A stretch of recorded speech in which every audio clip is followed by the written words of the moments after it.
Yo, yo, yo, what is popping? MattyPoo202 here, and a little bit of a different video, but I thought I would do 10 things I wish I knew when starting out in Dark and Darker.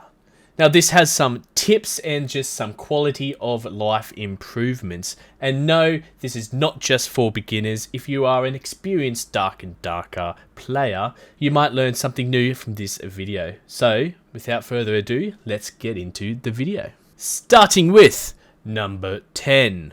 Have you ever been walking through the map and then, bam, war trap comes out of nowhere and takes a quarter of your health?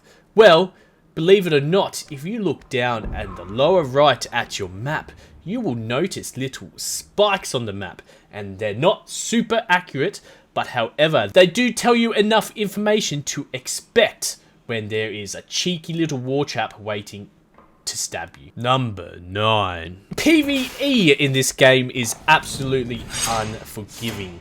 It's probably arguably one of the most important aspects of Dark and Darker. Learning the swing patterns of every single champion is crucial so you can save all your health for those important PvP encounters. The two hardest mobs I have noticed are to be the Skeleton Spearman, as you see on the screen here, and the Skeleton Axeman. All the other mobs I have learned to just bait out an attack, run away, and then stab him or use spells or whatever class you are playing. With the Spearman, just pray for your life and hopefully you have range to kill him at range. If not, I've noticed actually going to the right a little bit and jumping, you do dodge 2 of those attacks. With the Axemen, just circle around and to the right and you should not get hit at all. I'll link a few videos below that I watched to help me learn all of the mob's swing patterns. Number 8. As you are scrolling through your characters and your classes, always it's very important to look through all of the merchants, mainly because, as you see on the screen there, they sometimes sell blue. And some of these rolls on these blue items are absolutely crazy. As you see on the screen here, a battle axe with 2 agility and 1.2% move speed bonus. That's absolutely phenomenal. So I think I might buy that bad boy and then chuck it in the stash, and then hopefully I can flip it for 150 gold. As you go through the characters, it might be worth checking to see if you have something to sell or a potential upgrade. Number 7. As you see on the screen here, sometimes people are selling weird stuff for 80 gold, 445 gold, 125 gold. And yet in your coin purses, you only have 50 gold. Little do you know, if you just hold Alt and then drag it into a different square, as you see on the screen now, you are able to take up to 10 coins out of your coin purse. This helps to make sure you get the perfect amount of gold for those items and never overpay again. Number 6. Pressing S on any character is absolutely trolling.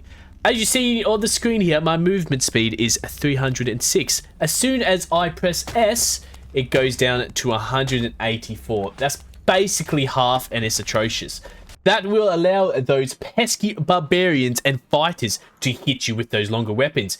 Instead, what you do is you jump and strafe to the left. Jump and strafe to the left. Always hold A and D. See this? Jump to the left, hit. If I hold S, as soon as he hits the same thing. See how I get hit there? Even though I was a bit late? See, even if I was late there, do you see how I dodge it? It's because if you jump into the left, see how I'm at 306 the whole time? That is the strat. It's a little strat, so take S off your bar. Number 5.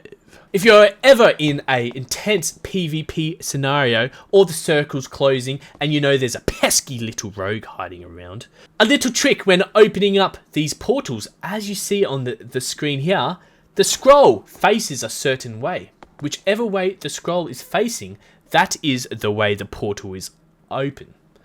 Never let those pesky rogues take a portal from you again. Number 4. I recommend, if you have time, to play as many characters as you can.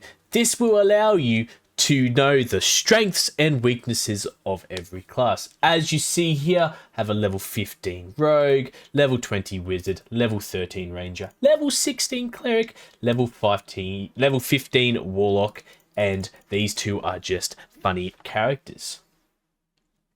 The reason you should play this is so when you get into those tense PvP situations, you will know when to poke out and do a little poke, or when to go full on balls to the wall and absolutely send it, and know when their cooldowns are down. This is just a little PvP trick that has helped me in those clutch situations in a 1v1. Number 3. The centipede and most of the elite mobs do have actually cheese spots or easy fights to be able to kill him. The centipede is arguably one of the easiest. As you see, I'm at a ranger, so I'm just shooting him at range.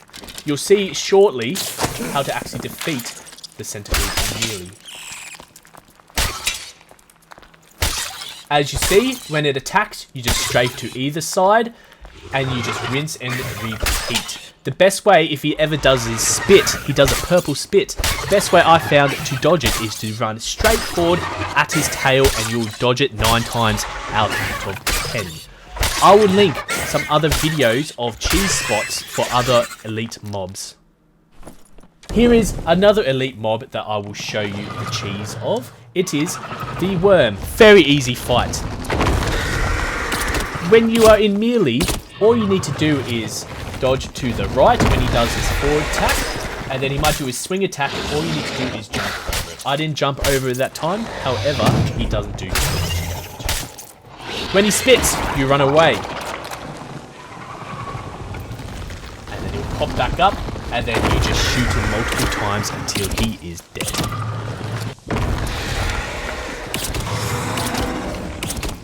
Number 2. This isn't really a tip or a quality of a life improvement, however, it is just a statement.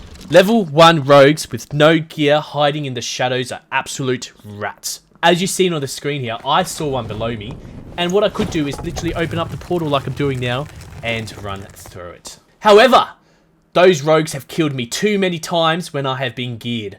So I almost die in this video, but I am not letting this rogue escape. I am doing a service for the Dark and Darker community and killing those cheeky, pesky rogues, also known as rats. Number 1. Has what's happening on the screen ever happened to you before?